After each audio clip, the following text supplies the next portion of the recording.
महाराज जी, यहाँ पर मंदिर परिसर में देखते हैं कि आए दिन लोग सिक्के और पन्नी लगा देते हैं। इन पर दो बात अपने हृदय से इन भक्तों को बताइए कि पन्नी बांधना क्या उचित है कि अनुचित है।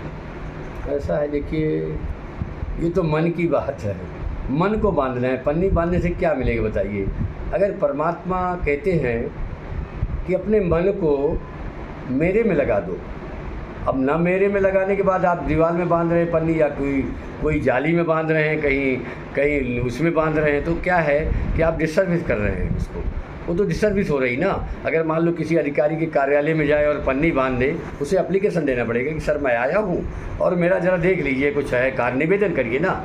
आप भगवान के मंदिर में आए हैं, किसी भी देव से, इष्ट देव से, अपने इतने बड़े मंदिर पीठ है, इतनी सिद्धि पीठ है, आप जाकर किसी देव के सामने खड़ा होकर के कहिए कि प्रभु मैं आया हूँ, ज़रा मेरा ये कार्य है। आप डायरेक्ट बात कर लीजिए ना। अगर पन्नी बांधने से कुछ हो जाए तो हम लोग, हमारे जो कर्मचारी हैं, सफाई कर्मी या सिक्योरिटी है यहाँ की, वो तो यही काम करते रहते रहे। वो कोई काम नहीं करेगा, कोई झाड़ू नहीं लगाएगा, कोई सफाई नहीं करेगा। और उसमें हमें तो पन्नी बांधने में तो कितनी सफाइयाँ करवानी पड़ती, 10-10, 20 लोगों को, बच्चों को बुलाना पड़ता है। स्कूल के बच्चे सफाई करते हैं।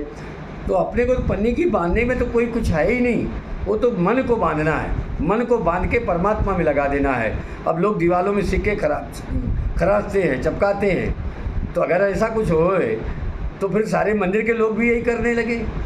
वही जो 24 घंटा मंदिर में रहते हैं, तो अगर वो यही सब करके वो सिद्धि प्राप्त कर लें, अगर कुछ ऐसा हो। लेकिन ऐसा कुछ है नहीं। ये वहम और अहम की कोई दवाई नहीं। जिसको वहम हो जाए, अहम आ जाए, उसकी दवाई नहीं कि मैं कुछ ज़्यादा पढ़ा लिखा हूँ, जानकार हूँ। और अच्छे अच्छे को हम देखते हैं, जो पढ़े लिखे बच्चे हैं वो भी दीवार में खरांच रहे हैं, अच्छा खासा प्लास्टर निकाल देते हैं, इतनी बढ़िया पेंटिंग होती है वो निकाल दे रहे हैं। आप भगवान के घर में इतना डिस्टर्बिस कर रहे हैं तो भगवान कैसे आपको दे देगा।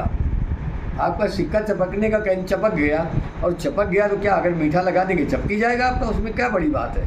लेकिन वही करते हैं लोग, जो पैसे बीनने वाले लड़के होते हैं यहाँ, तो क्या करते हैं, थोड़ा मीठा लगा दिया, अब पब्लिक आया, उसको चपका दिया, उसको ये सिद्धि प्राप्त हो गई, और वो खुश हो गया और वो धीरे से पैसा निकाल के भाग गया वो। तो ये सब क्या है, ये एक बच्चों का खेल है सब, और कुछ नहीं है इसमें। कुछ नहीं, आपको मन को परमात्मा में लगाए। आप 10 मिनट बैठकर योग ध्यान कर ले, भगवान से बातें कर ले कि प्रभु मैं आया हूँ, मेरी ये स्थिति है, मुझे ये तकलीफ़ है, आप ज़रा देख लीजिए। बताने में क्या दिक्कत है। अरे भाई, गार्जियन को घर में बताते हैं कि नहीं आप।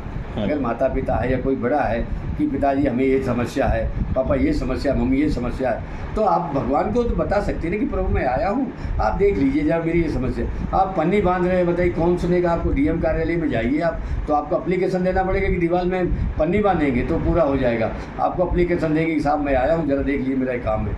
तो ये तो जनरल वाले की थोड़ा सा रखना चाहिए ना कि क्या होना चाहिए क्या नहीं होना चाहिए। इसलिए निवेदन है भक्तों से हमें कि ज़रा ये सब ना करें बच्चों का खेल, और थोड़ा भगवान को मतलब अपने मन में बसा लें। मतलब उस भगवान से कुछ बातें कर लें, किसी मूर्ति के सामने दृष्टि ले लें, शक्ति ले लें, आपका जीवन धन्य हो, आपके कार्य पूरे हो जाए, आपका दुख दूर हो जाए। वो आप कर नहीं पा रहे तो भगवान बेचारा क्या करेगा। भगवान तो देना चाहता, लेकिन आप भगवान की तरफ देखने नहीं चाहते, बात ही नहीं करना चाहते कि तो भगवान सब जानता है। अरे भाई, जानता तो ज़बरदस्ती तो नहीं देगा ना। आपका भी बच्चा हो अगर मान लीजिए, और अगर आपसे वो कहे नहीं तो आप ज़बरदस्ती तो कुछ चीज़ देंगे नहीं उसको। भाई ज़बरदस्ती तो कुछ देंगे नहीं उसे। वो आपसे कहेगा कि पिताजी मुझे ये ज़रूरत है, ये मुझे चाहिए, तो देना ही पड़ेगा। जैसे आप छोटा बच्चा होता है और जब ज़्यादा रोने लगता है तो माँ उसको गोद में उठा लेती, बोले बेटा खिलौना लो, ये लो, खाना के लो। तो ऐसे हमें भगवान के सामने रोना पड़ेगा जाके कि प्रभु ज़रा देख लेना, मेरी स्थिति ठीक नहीं, मैं बहुत परेशान हूँ। आपको बताना तो पड़ेगा ना भाई, नहीं बताना पड़ेगा। बिल्कुल बिल्कुल। आप बताए बगैर और पन्नी बांधेंगे, सिक्का चपकाएंगे, भगवान सोचेगा तो डिस्टर्ब हो गया लगता है दिमाग से। अगर किसी कार्यालय में अधिकारी के पास जाए और ये सब करे तो अधिकारी सिक्योरिटी बुला के वहाँ से भगा देगा कि भाई ये तो पागल कहाँ से आ गए, इसको पागल खाने में भर्ती करिए। हाँ, ये गंदगी कर रहे हैं, ये पागल खाने में ले जाइए। तो भगवान भी क्या करता है, भगवान तो ऐसा करेगा नहीं, क्योंकि भगवान तो आपका माता पिता है। वो कहता है गया काम से।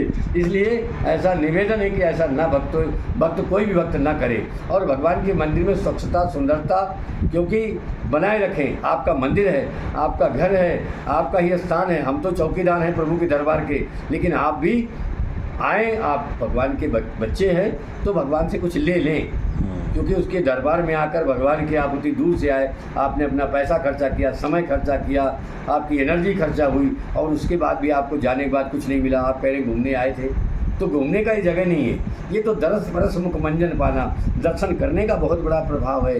किसी मूर्ति के, किसी संत के, किसी विद्वान आचार्य की दर्शन हो जाए। जैसे कहते हैं किसी व्यक्ति अच्छे से मुलाकात होती है तो कहते हैं आज तो दिन तो बहुत सुंदर था, बहुत अच्छा था, बच्चे आज बड़े अच्छे व्यक्ति से मुलाकात हुई, और किसी ऐसे व्यक्ति से मुलाकात हो जाती तो कहते हैं आज तो दिन पूरा खराब हो गया।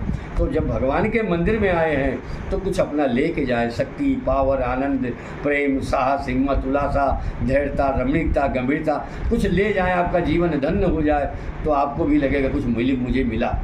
मंदिर में आने के बाद भी अगर आप निराश हो गए, 10 साल से मंदिर में आ रहे हैं और आपकी सुनाई नहीं हो रही, ऐसा तो हो ही नहीं सकता है। जो व्यक्ति मंदिर में आता हो और प्रभु उसकी सुने नहीं, ऐसा तो हो ही नहीं सकता। लेकिन कहीं कमी होगी, नहीं सुन रहा है, अगर आपके अंदर कहीं ना कहीं कुछ कमी है। मान लो भगवान के सामने आप चलनी लेके जाएं, जो आटा चालने वाली होती है, वो माताओं को ज़्यादा पता होता है इस चीज़ का। चलनी जो होती है ना, आटा चालने वाली, अगर भगवान के सामने चलनी वाला बर्तन लेके जाएंगे तो नीचे सब झड़ जाएगा।